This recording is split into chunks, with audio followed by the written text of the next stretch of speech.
1932 में ऑस्ट्रेलिया में एक अजीब और अनोखी वॉर चल रही थी, जो ना किसी देश के खिलाफ थी और ना ही आज़ादी की लड़ाई। ये वॉर थी कुछ बेजुबान पक्षियों के खिलाफ। जी हाँ, इस ईमू नाम के बेजुबान पक्षी के खिलाफ। आप सभी का स्वागत है पंकज डिकोड्स में। पूरी कहानी समझने के लिए प्लीज़ वीडियो को लास्ट तक देखना।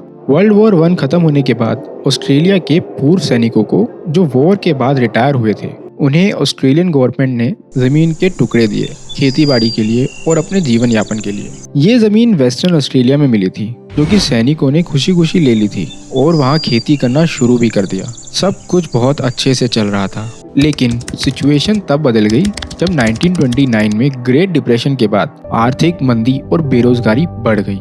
वर्ल्ड मार्केट बुरी तरह कोलैप्स कर गई थी। किसी भी फसल के सही दाम भी नहीं मिल रहे थे।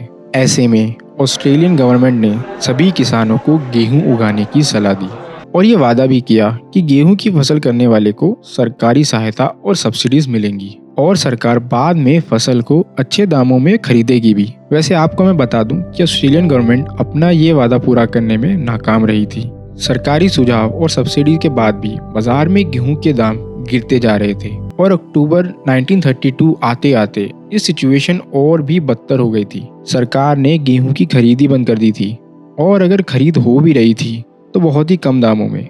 इसलिए किसानों ने फैसला लिया कि वो फसल नहीं काटेंगे, जिसके बाद उन्होंने कई स्ट्राइक्स भी करी। लेकिन किसानों के ऊपर अभी एक और बड़ी मुसीबत आने वाली थी। करीब 20,000 ईमू उनकी फसल की तरफ बढ़े आ रहे थे। ईमू का ब्रीडिंग सीजन अभी खत्म ही हुआ था और ईमू ब्रीडिंग के बाद माइग्रेट करते हैं और वो सभी ईमू गेहूं की फसलों की तरफ बढ़े चले आ रहे थे।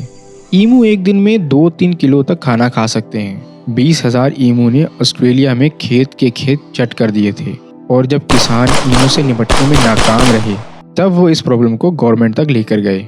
ऑस्ट्रेलियन गवर्नमेंट ने देखा कि ईमू काफ़ी फसल बर्बाद कर चुके हैं, ईमू और नुकसान ना कर सके, इसलिए ऑस्ट्रेलियन गवर्नमेंट ने इस प्रॉब्लम से निपटने के लिए मिलिट्री ऑपरेशन स्टार्ट किए। सेना के जवान कुछ मशीन गन और गोलियां लेकर पहुंचे। वो ये मान चुके थे कि वो इस प्रॉब्लम को मिनटों में हल करके अपने घर वापस भी चले जाएंगे, लेकिन हुआ उसका उल्टा।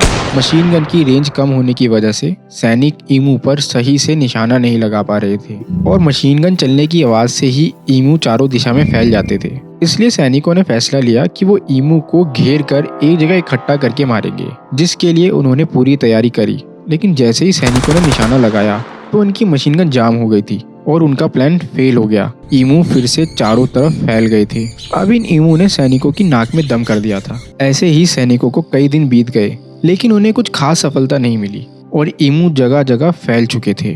अब ईमू अलग अलग झुंड में घूम रहे थे और हर झुंड का एक अलग लीडर भी था। वो लीडर जरा भी हरकत होते ही पूरे झुंड को अलर्ट कर देता था। इसलिए अब सैनिकों की सारी प्लानिंग फेल होती जा रही थी। सैनिकों के हाथ खाली थे।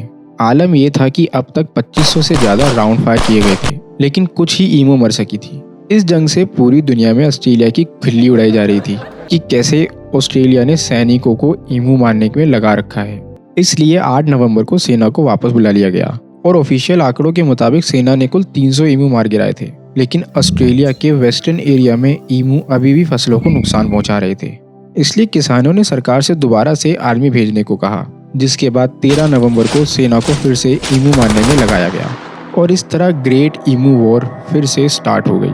लेकिन ऑस्ट्रेलिया को कभी भी ईमू से आज़ादी नहीं मिली। सेना ने बाद में आंकड़े जारी किए कि उन्होंने 2500 से ज्यादा ईमू मारे, लेकिन उन आंकड़ों की कभी पुष्टि नहीं हुई। कुछ ने तो इन आंकड़ों को झूठा भी बताया। खैर, जो भी हो, ईमू का फसल बर्बाद करना जारी रहा। किसानों की राइफल ईमू के झुंड से निपटने में नाकामी साबित होती थी। इसलिए किसानों ने 1934, 1943 और 1948 में गवर्नमेंट से ईमू से निपटने के लिए मदद मांगी। हालांकि इस बार सरकार ने किसानों के लिए सेना भेजने से साफ मना कर दिया था। बाद में किसानों ने ईमू से निपटने के लिए अपनी फेंस को और बेहतर बनाया, जिससे ईमू द्वारा फसलों का नुकसान कुछ हद तक कम हुआ। वहीं 1999 में ईमू को एक संरक्षित प्रजाति घोषित कर दिया गया था, जिसके अनुसार किसी भी ईमू को मारना एक दंडनीय अपराध बन गया था। ईमू वॉर ऑस्ट्रेलिया के लिए एक मजाक बन चुका है, लेकिन हमें ये भी नहीं भूलना चाहिए कि ईमू वॉर के पीछे हजारों किसानों का दर्द भी छुपा है, जिन्होंने अपनी फसलें खोई और कर्ज में बिंद गए। ये एक ऐसी जंग है जो इतिहास के पन्नों में दबी हुई है, जिसमें ऑस्ट्रेलिया की नाकामयाबी छुपी हुई है। अगर आपको ये वीडियो पसंद आई हो तो प्लीज़ इसे लाइक करना और शेयर करना।